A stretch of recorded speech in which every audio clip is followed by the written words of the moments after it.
Hello, everyone. Welcome back to Financial Aid 101. In this video, we're going to talk a little bit about the FAFSA and then also some of the associated federal student aid that goes along with the FAFSA as well. So let's get right into it. So if you have not submitted a FAFSA yet, there is still time to do so. Please submit one. We would love to receive one from as many of you as possible. And so to do this, you want to go to studentaid.gov.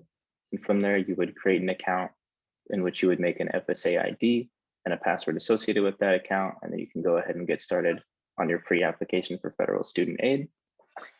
If you have turned one in, we appreciate you getting that into us. And the next step now is going to be to wait until October 1st when the FAFSA for the next year opens, and you want to go ahead and apply to that as soon as possible as well. Because we need a FAFSA from you for every year if you want to be considered for federal student aid.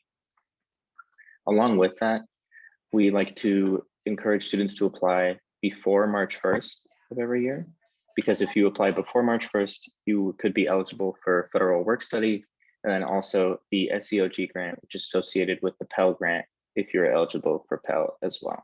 So make sure to get the FAFSA in as soon as possible and make sure that you're doing one every year so that we can keep getting you federal aid.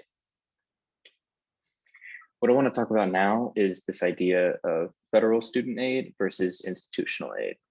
And so when we talk about institutional aid, we're talking about awards and grants and scholarships that are specifically through Pacific University. These are things like your merit scholarships, so your founders, your honors, presidential, trustee, university, your Pacific grant, your campus residence grant if you're living on campus, as well as specific scholarships and talent awards that are through the school as well.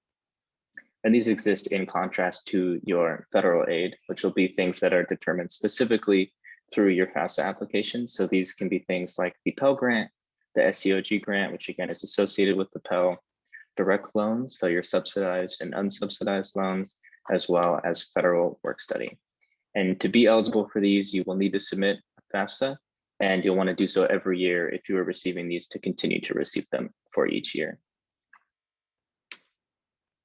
And so as far as awarding and the difference between institutional aid versus federal aid, that's all of the information we're going to cover in this video. Just make sure that you're getting that FAFSA into us as soon as possible and getting one to us each year. Thank you.